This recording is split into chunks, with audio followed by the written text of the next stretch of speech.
Welcome to my channel, Learn with Teacher Annie.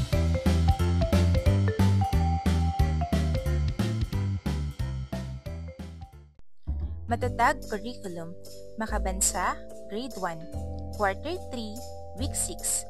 At ang ating tatalakayin ay tungkol sa mga palatandaan mula sa tahanan patungo sa paaralan. Day 1. Naiisa-isa ang mga palatandaan at istruktura mula sa tahanan patungo sa paaralan. At nakikilala ang mga palatandaan at istruktura mula sa tahanan patungong paaralan. Ngayon ay maglaro tayo mga bata. Ito ay tatawagin I saw the sign. Narito ang mga panuto. Magpapakita ako ng mga larawan. Tukuyin ninyo ang mga larawan na makikita ninyo. Ibahagi kung ano ang madalas ninyong ginagawa sa nasabing lugar. Handa na ba kayo? Tutukuyin ng mga mag-aaral kung ano o alin sa mga larawan ang makikita sa sariling paaralan. Magbabahagi ang mga mag-aaral ng mga pagkakatulad at pagkakaiba ng mga paaralan sa sariling paaralan.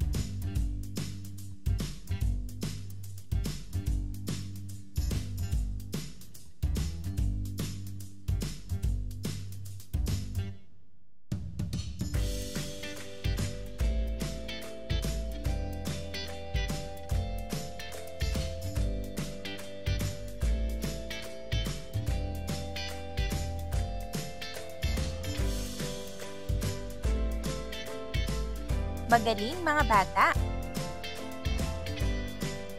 Ngayon ay sagutin naman natin ang tanong.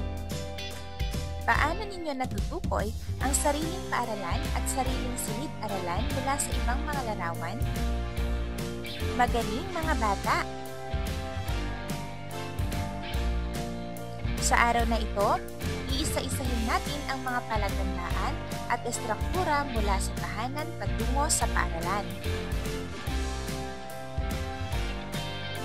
Narito ang gawaing pag-unawa sa mga susing salita o parihala. Palatandaan. Ito ay batayang pagkakakilanlan ng anuman. Estruktura. Kabuuan ng mga bahaging bumubuo sa pinakaloob ng isang gusali.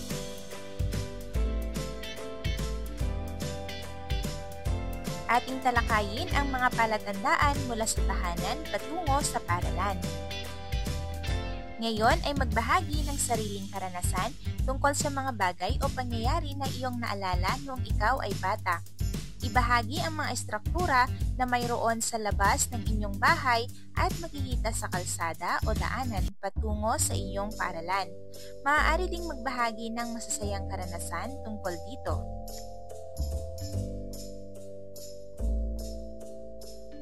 Magaling mga bata! Ano nga ba ang estruktura? Tandaan na ito ay ang kabuuan ng mga bahaging bumubuo sa pinakaloob ng isang gusali.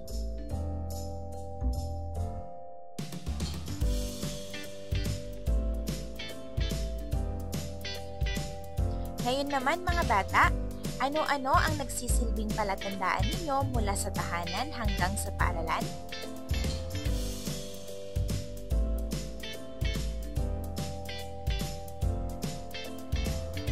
Magaling! Pagmasdan ang larawan sa ibaba at sagutin ang mga tanong.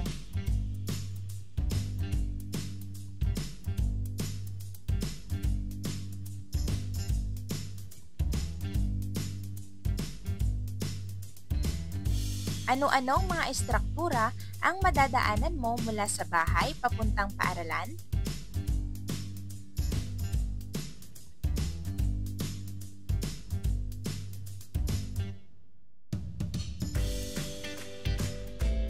Magaling! Ngayon naman ay tukuyin ang mga estruktura na makikita sa nasa mapa. Pumili ng mga salita na angkop sa estruktura sa larawan mula sa kahon.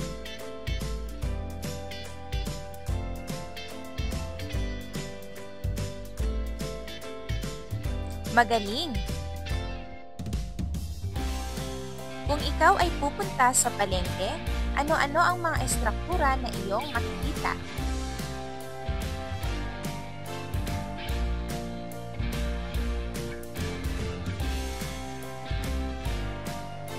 Ano-ano naman ang mga estruktura at palatandaan na makikita mula sa iyong tahanan patungong paaralan?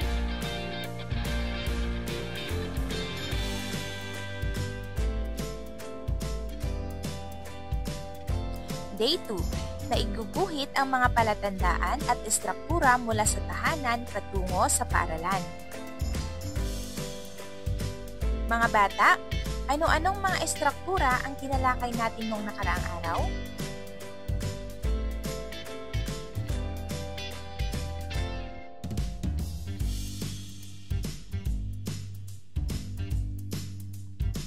Magaling!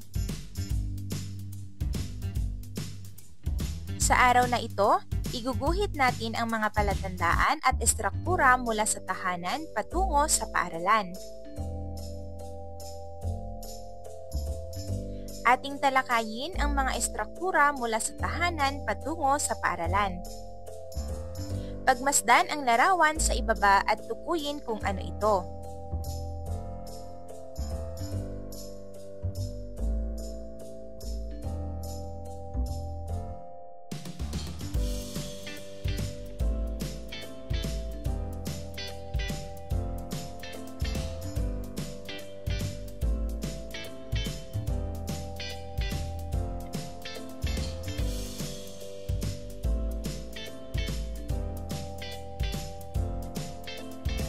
Magaling!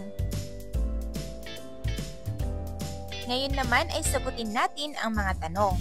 Una, ano-anong palatandaan o estruktura ang malapit sa tahanan?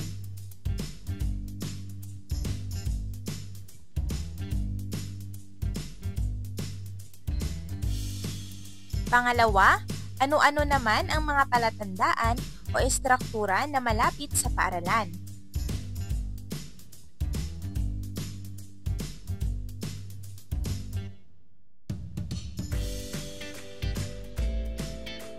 Magaling! Iguhit sa loob ng mga kahon ang mga estruktura na makikita mula sa inyong tahanan patungo sa paaralan.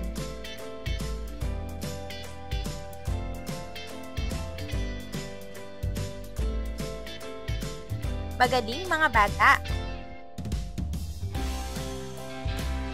Kung ikaw ay pupunta sa isang lugar na hindi pamilyar, ano ang iyong dapat gawin?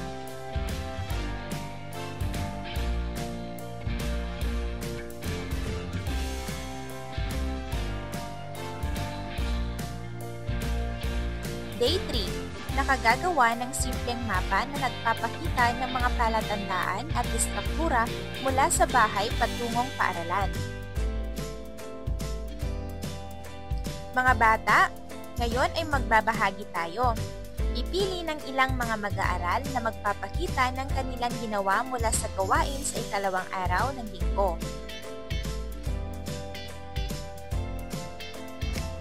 Sa araw na ito, gagawa tayo ng simpleng mapa na nagpapakita ng mga palatandaan at estruktura mula sa ating sariling tahanan patungong paaralan. Narito ang gawaing pag-unawa sa mga susing salita o parirala. Mapa.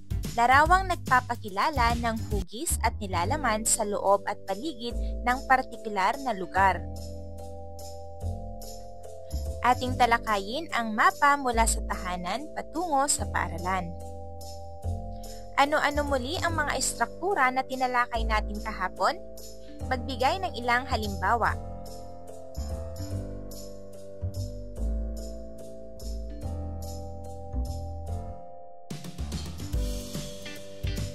Magaling! Ngayon naman ay isagawa natin ang mga sumusunod. Bawat mag-aaral ay guguhit ng mapa mula sa kanilang tahanan patungo sa paaralan, kabilang ang mga palatandaan at estruktura. Maaaring gamitin ang chart na ito bilang gabay.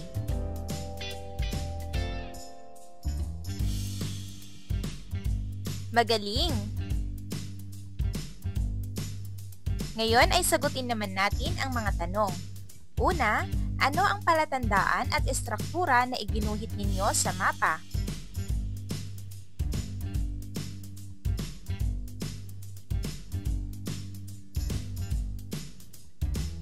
Pangalawa, paano naging madali ang gawain sa araw na ito?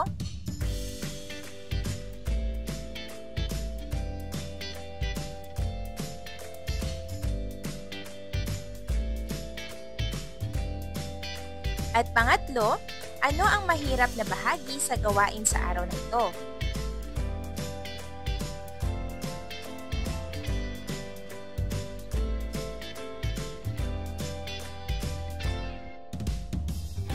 Day 4. Natutukoy ang mga kahalagahan ng palatandaan at istruktura mula sa tahanan patungo sa paaralan. Ngayon ay maglaro tayo mga bata. Ito ay tatawaging I spy or nakikita ko. Una, maglalarawan ng isang bagay mula sa silid-aralan. Maaaring ilarawan ang hugis, kulay, mga nakasulat kung mayroon. Pangalawa, huhulaan ng mga mag-aaral kung ano ang mga bagay na inilalarawan. Handa na ba kayo? Nakikita ko gamit ang aking mata ang isang bagay sa silid-aralan na gawa sa kahoy. Ito ay parihaba at kulay berde at ginagamit sa tuwing magsusulat ang guro o may nais ipaskil.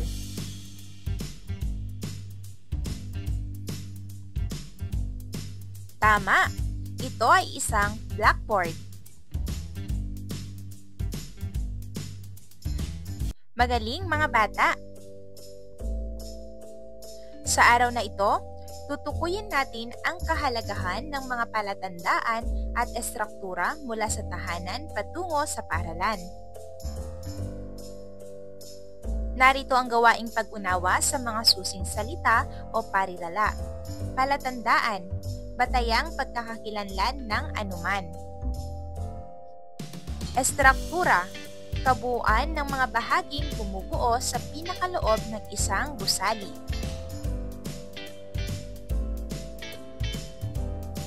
At mapa, larawang nagpapakilala ng hugis at nilalaman sa loob at paligid ng partikular na lugar. Ating talakayin ang kahalagahan ng palatandaan at estruktura mula sa tahanan patungo sa paaralan. Ngayon ay magkakaroon tayo ng isang gawain. Bawat mag-aaral ay hahanap ng kapares. Gamit ang mapa na ginawa sa ikatlong araw ng linggong ito, ipaliliwanag ng mag-aaral sa kanyang kapares ang daan mula sa kanyang tahanan papunta sa paaralan. Magaling! Mga bata, saan nga ba magagamit ang mga palatandaan o istruktura? Una ay ang pagbibigay ng direksyon sa ibang tao. Pangalawa, pagtukoy sa lugar na pupuntahan. Ano naman ang kahalagahan ng mga palatandaan at estruktura sa paligid ng paaralan? Upang masigurado na ligtas ang binabaybay na lugar papunta sa paaralan o pauwi sa tahanan. Ngayon mga bata, ano ang natutunan mo tungkol sa palatandaan at estruktura?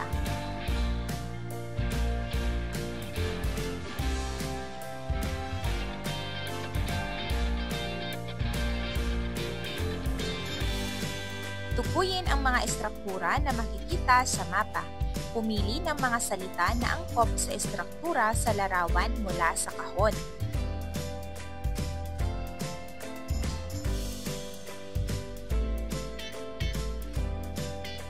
Ngayon naman ay iguhit sa loob ng mga kahon ang mga estruktura na makikita mula sa inyong tahanan patungo sa paaralan.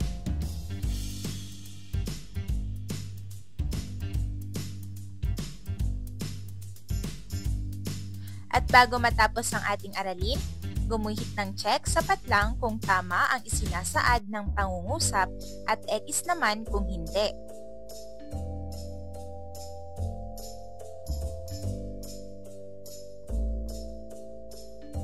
Day 5. Ikatlong lagumang pagsusulit.